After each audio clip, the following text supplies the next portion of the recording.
Nabi infak, sedekah, dia ikut semuanya. Bahkan sholat jamaahnya semenjak masuk agama Islam tidak pernah satu kali pun alfa, kecuali di hari kematiannya. Satu saat ketika Rasulullah melakukan sholat subuh, dia pandang ke atas, ke belakang. Sya'bannya belum ada. Nabi bertanya, Sya'ban mana? Tidak ada yang tahu. Ditungguin sama Rasul sampai nyaris matahari terbit, sehingga kemudian sholatlah Rasulullah SAW. Seusai sholat, Sya'ban juga nggak ada.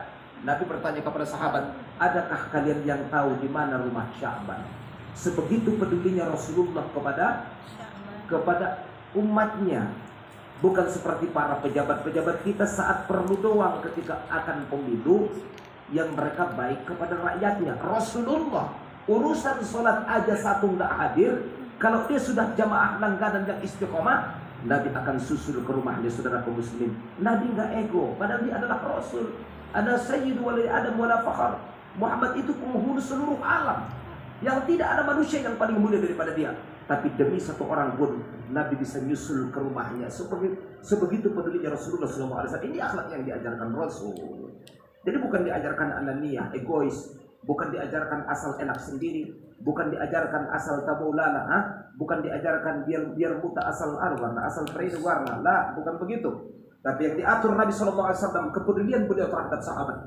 Berangkat Rasul ditemani seorang sahabat, ketok pintu perjalanan dari Masjid Nabawi menuju rumahnya Sya'ban ini 3 jam perjalanan. Bayangkan, 3 jam perjalanan berangkat setiap waktu salat ke masjid.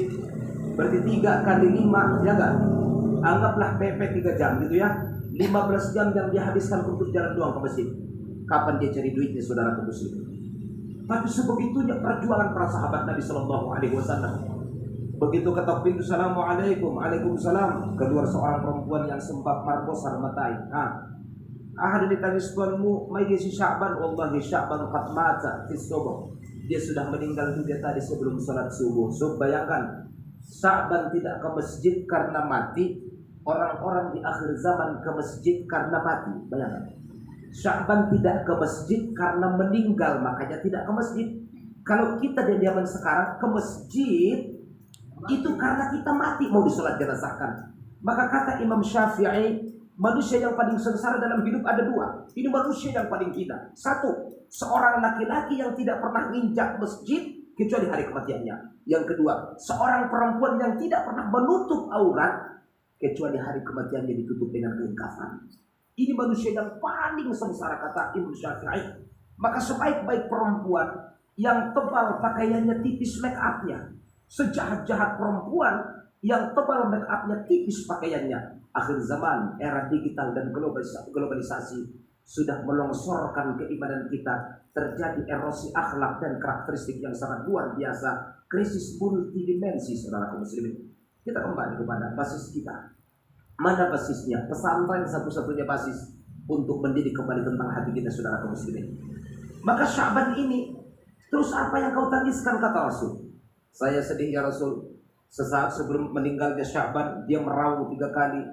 Seakan sedang menuntut sebuah jawaban, tapi saya tak bisa menjawab ya Rasulullah. Mengwania. Pertama dia katakan, kenapa tidak lebih jauh? Kemudian yang kedua dia katakan, kenapa tidak semuanya? Yang ketiga, kenapa tidak yang baru? Ternyata begitu dia akan menghembuskan napas terakhir, pahala melangkah ke masjid itu Allah pampangkan di hadapan mata. Dia melihat luar biasa pahalanya. Sampai dia berkeinginan, Tuhanku, andaikan kau buat rumahku sejauh perjalanan 10 jam, pastikanlah pahalanya jauh lebih besar. Orang Mandailing banyak di sini. Ya on Tuhan mengaji berbangkian kan. Alhamdulillah. Lesna dong nih. Nah, dan pulang ke koi di sana dengar orang mengaji. Mantap dia lu. Saudaraku muslimin yang dimuliakan Allah. Menyesal kan. Padahal perjalanan 3 jam. Kenapa tidak semuanya? Ya enggak? Pernah dia makan, kemudian lewat seorang gelandangan. Pak, bantu Pak, belum makan 3 hari Pak, dibagi setengah, 50-50.